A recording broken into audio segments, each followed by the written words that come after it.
Thursday, and Paul dropped a message into Skype yesterday, and I was like, "Oh, I'm about to spend some money, aren't I?" But Yeah. so Sonos released two new. Well, they're releasing an upgraded version of the Sonos One that has four mics instead of six, I believe. Also Yep. supports Bluetooth LE, and I think that's it. Correct? No, it also has a faster processor and more RAM. Hmm.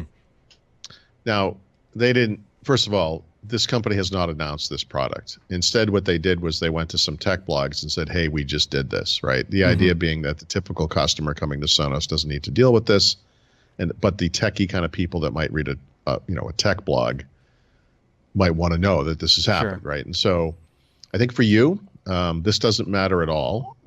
I believe that the reason they've revved this thing, which I don't think they've ever done before, by the way, without changing the look of it or Yeah. whatever, is that this year they're going to add support for other assistants, especially Google Assistant. And I bet what they've found is that it pushes the boundaries of what's possible in the existing hardware. So to prepare for that, because the idea, I'm sure, is that now that this is available, new customers might come on board to buy the speakers. So they'll get the new one that will work just fine. I'm not saying it won't work. I mean, I can't say because no one literally from Sonos has ever said, but Yeah. that's my theory. But because you use the Amazon Assistant, I think you'll be fine with the products you have. There's no change in the sound quality or any of that kind of stuff. The interesting thing too is the fact that it now supports Bluetooth would be my guess, so that if you can use it like a proper Bluetooth speaker, that's also It kind of gets rid of that dead end one-way street problem I Yeah. have with these kinds of ecosystems. Listen, a line-in port would go a long way. It I would. don't expect to see that on a Sonos device, but that would be nice. Well, Well, actually, they probably do. They have have it it on the Play on the high-end 5, ones. and Yeah. but not on the low end stuff. Not on the cheap one.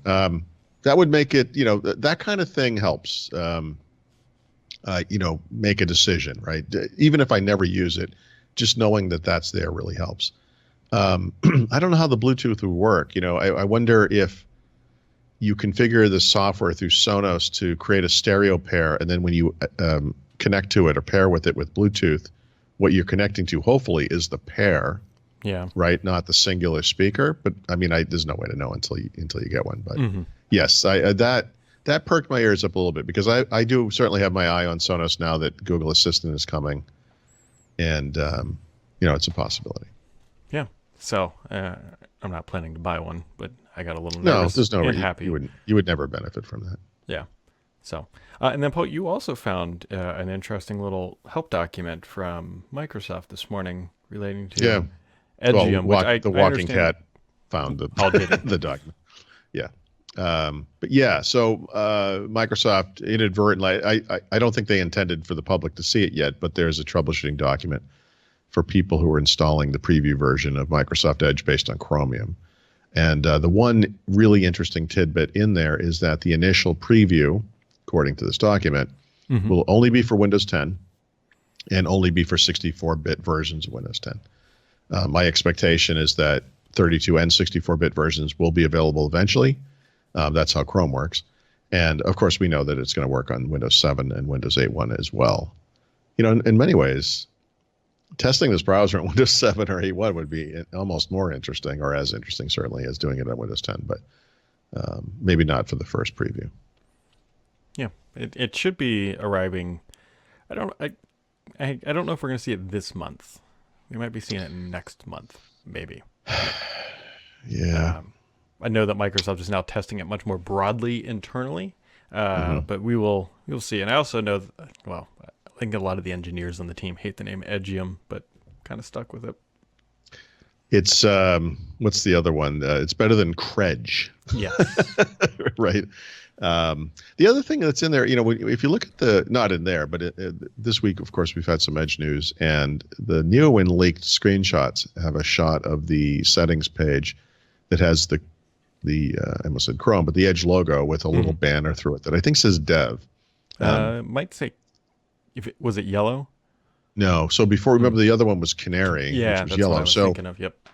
whatever it is, it's a closer to release version of the product, right? So the fact that people internally at Microsoft were using like a Canary version is, if you're familiar with the way Chrome development works, Chromium development, It's a very early version. It's updated daily. It's not necessarily reliable, or it will have bugs and could crash and so forth.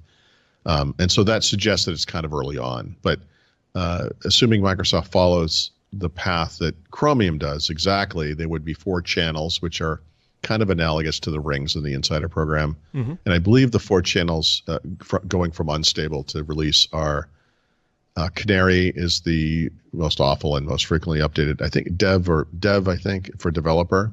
And I believe that's the version that you see in the most recent screenshots.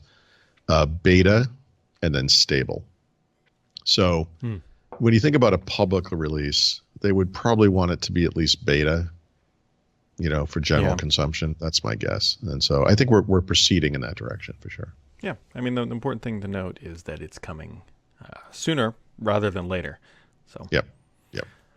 And I'll be curious to see what it looks like when it actually does ship, because right now it just looks like Chrome.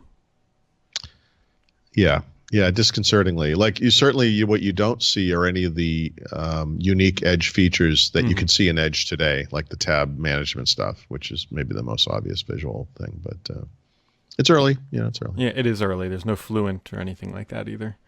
Yeah. So. Yeah, just like the rest of the Windows 10. Then. Mm-hmm. He's not wrong. But they're really proud of Fluent. Fluent is, it is like its name, fluent and fluid, changing all the time. Fast and fluent. Yep. Fast and fluent. There's not a whole lot else going on this week. Next week's going to be a big week, I think, at least because they got a whole bunch of, I think, gaming relating stuff, because game developer conference is going on. It starts at the end of next week, kind of. So. Yep. If you're a premium reader, you might want to check out my Edge article today.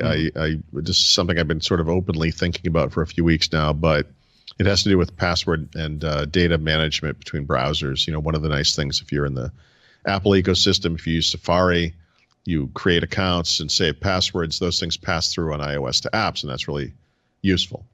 If you use Android and Windows or Mac with Chrome, or I guess probably Linux with Chromium, you can do the same thing through your Google account. It's kind of nice to sign into an account in your Chrome browser on Windows and then go to your phone and have the app automatically sign in, because it's become part of your Google account. Mm-hmm. The problem for Edge, of course, is that Edge is going to use your Microsoft account. So if you're using Edge today, you should be all set, right? But the issue is you're never going to get that pass-through on mobile. And the only way to do that is with a third-party password manager. LastPass, or what you're using something different now, aren't you? 1Password, and I kind of highly recommend it. It's very good. Okay, but same issue, same theory. The idea is that you're using some central database of passwords. Mm-hmm. It's available to you on mobile, it's available to you on desktop, and that what you want to be able to do is authenticate using whatever means are available on that device, and have it pass through whatever complex passwords it or you have created for the site or service you're accessing. So if you're using the browser-based password management system, which is actually pretty good in Chrome, by the way, you might have to rethink things a little bit, because that's going to be different. And if you do use Edge on the desktop, I don't believe you're going to be able to pass those things through to Android, unless you manually sync them to Chrome one time first, and then get them there that way. Just something to think about. It is. And I don't know. I still recommend that you just rip it all out and put it into one password or LastPass, just because it is so much easier. That might be true. I mean, I would say, how do I explain this? There are levels of ponderousness, I guess, or whatever. I mean, obviously, when you have a third-party thing, you have to install it, configure it. There's whatever UI that appears, especially on mobile. I think it's a little more, it's probably an extra step or a little extra whatever. iOS, between Safari and iOS, is actually very similar. I find that system to be surprisingly ponderous, but it's there. At least it's there. The most seamless thing I found so far is going between Chrome and Android. If you happen to use both of those things, it's automatic. Like, it just pops right up. And if you have a phone that does facial recognition or a fingerprint, whatever it is, super easy to get that stuff passed through. But now, I mean, the one thing I will say about a third-party password manager is that they're universal, assuming they're everywhere, which most of them are. And that creates a sense of portability, which is frankly what we should all be looking for, which is not getting stuck in some corner because we decided to go in this certain route. So that can help you move more easily between browsers, among other things. And the one thing I would point out, if you are looking at going to a password manager, make sure Google, actually in Chrome, it allows you to replace the password manager in Chrome. So it's, there you go. Which is very helpful because then it's just the same way. You double click on the little login box and it drops them down. Okay. I'm curious. So I wonder if that's the case. So you don't use an Android phone. Well, you must have an Android phone. I do. I wonder if you could figure out whether those things pass through to apps, right? Probably not. But that would be amazing. If you could somehow integrate that. See, I guess that on iOS, though, it does. Because in iOS, what you do is system-wide, you replace the iOS keychain with 1Password. And so when I'm logging into, let's say, my bank, the keyboard opens and at the top it says passwords. And so you tap that, it does facial recognition. 1Password knows the app based on the name, and then it just logs me in. Right. So, by the way, that's what I'm talking about when I say it's a little slower. Like on Android, it just goes. Like you don't have to do any of that stuff. If you're logged into your phone, which you are, it just happens. It's really nice. But that's secure. Yep. And it works, and that's actually very interesting. Okay, this is something probably not going to play with until we get the first version of Edge, but this is something I'm really curious about. Because the reason why I started using a password manager is because I wanted to dump Chrome and go to Firefox for a while, and I kept ending up in the same thing. It's like, what is my login for my utility bill? You don't want to be stuck out in the world. Yep. Having to access your bank or something important, and you can't get the password, and you just can't. You just do not want any part of that. Trying to see your passwords on a mobile device, using a public network, it's like it's just a nightmare. It's not a good thing. Well, it's good to know. I didn't know that on iOS. This is okay. I'm gonna have to it's pretty well done. They've come a long way. It wasn't always like this. It used to be very disconjointed. But So I wonder if I could pass through the Chrome passwords to keychain somehow and have that work in iOS. I will have to. Why would you even need it? Like if you just so imagine. All right, let's say I bring up a new iPhone, right? Yeah. And I want to sign into Facebook or some app, And I've used, in this case, the password manager in Chrome to store my account name and password for Facebook.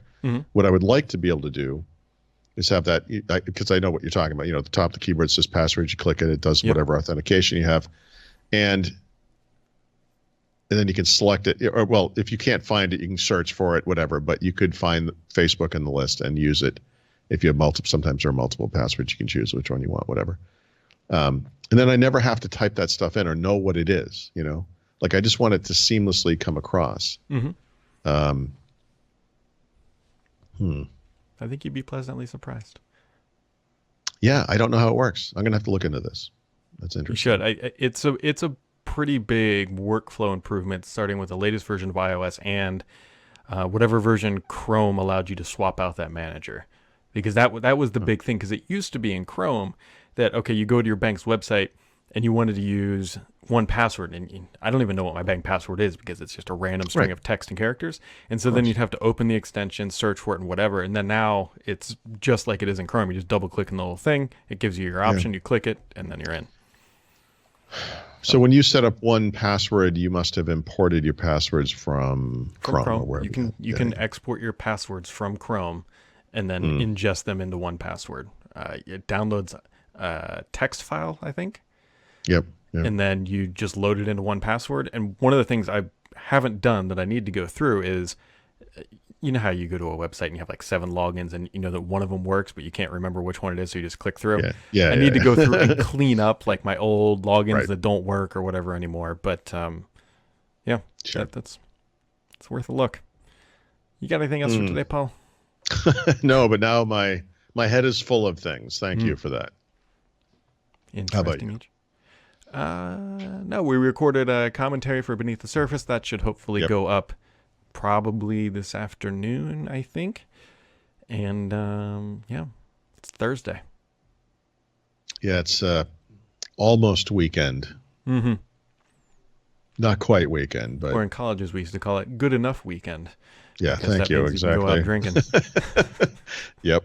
So, all right, everybody, that wraps it up today. Tomorrow is Friday, which means we should be doing this at 1 p.m. Eastern Time live, as long as you're not in Boston.